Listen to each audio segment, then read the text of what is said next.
Hello friends, welcome to YouTube channel smart class. तो दोस्तों, आज हम लोग क्लास 10th का एक और व्यंजक, नए व्यंजक को प्रूफ करेंगे। इसके पहले वाला क्लास में मैंने इसी व्यंजक को श्रेणी क्रम में प्रूफ किया था। अगर वीडियो नहीं देखे होंगे तो उसका भी वीडियो ज़रूर देख लीजिएगा, क्योंकि ऐसा प्रश्न आप लोग को एग्जाम में 5 मार्क्स में यानी कि फिजिक्स में 6 मार्क्स में क्वेश्चन आता है। तो इसको आप लोग ध्यान से समझिएगा। और वीडियो दोस्तों अगर अच्छी लगती है तो वीडियो को ज़रूर लाइक कर दीजिएगा, और चैनल पे न्यू होंगे तो प्लीज़ इसको सब्सक्राइब भी ज़रूर कर लीजिएगा, और दोस्तों के पास अगर हो सके तो शेयर भी ज़रूर करिएगा। तो चलिए वीडियो को शुरू करते हैं। इस क्वेश्चन को आपको 3 तरीका से क्वेश्चन पूछेगा, 3 तरह से क्वेश्चन पूछेगा। पहला क्वेश्चन रहेगा कि प्रतिरोधों को समांतर क्रम में जोड़ने पर उसके समतुल्य प्रतिरोध ज्ञात करें। इस प्रकार का भी क्वेश्चन पूछ सकता है, या इसी प्रश्न को ऐसे भी लिख सकता है कि प्रतिरोधों के समांतर संयोजन के तुल्य प्रतिरोध के लिए व्यंजक प्राप्त करें। या इसी प्रश्न को इस प्रकार से पूछेगा कि प्रतिरोध को R1, R2, R3 को पार्श्व क्रम में संयोजित करने पर समतुल्य प्रतिरोध का व्यंजक प्राप्त करें। तो ध्यान रखिएगा, समांतर क्रम को ही हम लोग पार्श्व क्रम भी बोलते हैं। तो एग्जाम में समांतर क्रम का कम उपयोग करके आपका ज़्यादा उपयोग पार्श्व क्रम करता है, और पार्श्व क्रम ज़्यादा लिख के दे देता है, समांतर क्रम बहुत ही कम लिखने को मिलता है। तो इस पर ध्यान रखिएगा, समांतर क्रम को ही पार्श्व क्रम कहते हैं। तो आज इस व्यंजक को हम लोग प्रूफ करेंगे। तो यहाँ पे मैंने फिगर तैयार कर लिया है, तो फिगर को हम लोग ध्यान से समझेंगे। श्रेणी क्रम में क्या होता था कि ये वाला जो प्रतिरोध है उसको एक लाइन में जोड़ते थे। अगर पिछले वाले वीडियो देखे होंगे तो इस वाले वीडियो में बिल्कुल भी परेशानी नहीं होगी। तो प्लीज़ पहले वाले वीडियो भी ज़रूर इस वीडियो के लास्ट में देख लीजिएगा। अगर ये वीडियो ख़त्म हो जाएगी तो उस वीडियो को भी ज़रूर आप लोग देख लेना। तो यहाँ पे क्या था कि उसको मैं पहले ले आते हैं। इसको देखिए, ये था मेरा श्रेणी क्रम में, ये श्रेणी क्रम में हम प्रूफ करवाए थे पिछले क्लास में, जिसमें देखिए यहाँ पे 3 प्रतिरोध को जोड़े थे हम लोग श्रेणी क्रम में, और यहाँ पे प्रतिरोध को जोड़े हैं समांतर क्रम में। ठीक है, तो श्रेणी क्रम समांतर क्रम में क्या था कि यहाँ पे समझिए, यहाँ पे जो वोल्टेज था सभी जगह बढ़ रहा था। यहाँ पे वोल्टेज सभी जगह बढ़ रहा था, लेकिन धारा सब जगह सेम था।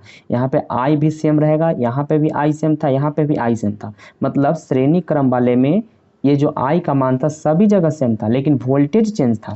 लेकिन यहाँ पे क्या होगा कि इस वाले फिगर में सबका ना जो यहाँ पे वोल्टेज है, वोल्टेज यहाँ पे सबका सेम रहेगा, लेकिन यहाँ पे जो धारा बह रहा है सब अलग अलग हो जाएगा। क्यों? क्योंकि देखिए यहाँ पे वोल्टेज मतलब यहाँ पे आपका बैटरी लगा हुआ वोल्ट, यहाँ पे वोल्टेज यहाँ से चल रहा है, यहाँ स्विच ऑन किए, यहाँ से वोल्टेज आना चालू हो गया, धारा बह रहा, धारा बह रहा। अब धारा यहाँ पे आया, तो यहाँ पे आने के बाद क्या देख रहे हैं कि धारा एक इधर भी चला गया, एक धारा इधर भी गया, एक धारा इधर भी चला गया। मतलब यहाँ पे धारा बढ़ रहा है, लेकिन पीछे वाले क्लास में श्रेणी क्रम में धारा नहीं बढ़ता, तो वहाँ एक ही लाइन में धारा जा रहा था। तो यहाँ पे धारा चेंज हो गया, लेकिन वोल्टेज यहाँ पे चेंज नहीं होगा। इसको थोड़ा सा देखिए, फिगर एक तैयार करते हैं। देखिए यहाँ पे फिगर में इस वाले पार्ट को हम लिख दें कि यहाँ पे धारा जो था सब अलग अलग बढ़ रहा था, क्योंकि सब अलग अलग रो में जा रहा है। लेकिन यहाँ पे वोल्टेज है, वोल्टेज हम धड़ाक से यहाँ पे जा रहा है, क्योंकि यहाँ से जितना भी वोल्टेज जाएगा सब वोल्टेज बराबर करके वहाँ से निकल जाएगा। मतलब वोल्टेज कोई चेंजिंग नहीं होगा, लेकिन इसमें क्या हो रहा है कि इस बार अब धारा चेंज हो रहा है, क्योंकि अलग अलग बढ़ के जा रहा है। ठीक है, तो यहाँ पे इस बात को पहले हम लिखे हैं कि माना कि 3 प्रतिरोधक है R1, R2 और R3 यहाँ पे लिख दिए हैं, जिसे समांतर क्रम में जोड़ा गया। इसे हम लोग समांतर क्रम में जोड़ दिए हैं। अब यहाँ पे हम लोग चलेंगे ओम के नियम से। देखिए यहाँ पे लिखेंगे ओम के नियम से।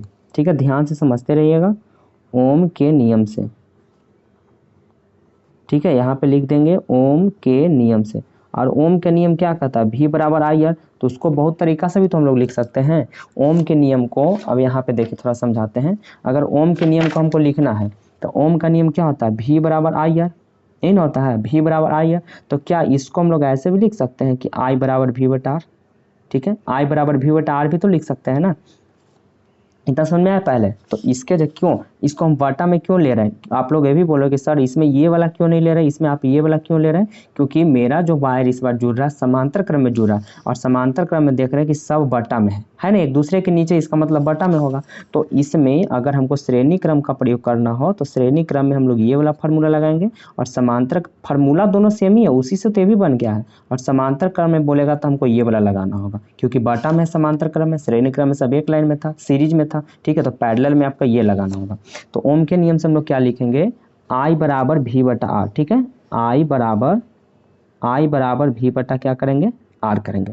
ठीक है। अब V बटा R करेंगे तो यहाँ पर देख रहे होंगे कि वोल्टेज तो एक ही है, यहाँ से वोल्टेज हम डायरेक्टली यहाँ से जा रहे हैं, यहाँ पे मतलब वोल्टेज कोई चेंजिंग नहीं हो रहा है, लेकिन यहाँ पे I1 I2 I3 चेंज हो रहा है ना, तो यहाँ पे वोल्टेज को कोई चेंजिंग नहीं करेंगे और यहाँ पे I का नाम 1 देंगे और R का नाम 1 देंगे, क्योंकि यहाँ पे देख रहे होंगे कि धारा I1 धारा I2 धारा I3 तीनों अलग अलग है, R1 R2 R3 तीनों अलग अलग है, लेकिन वोल्टेज अलग अलग है नहीं, क्योंकि वोल्टेज तो एक ही यहाँ पे बना हुआ है। ठीक है, तो यहाँ पे हम लोग लिख देंगे I1 बराबर V बटा R1, इसको इक्वेशन हम लोग मान लेते हैं फर्स्ट। ठीक है, इसको इक्वेशन मान लेते हैं फर्स्ट।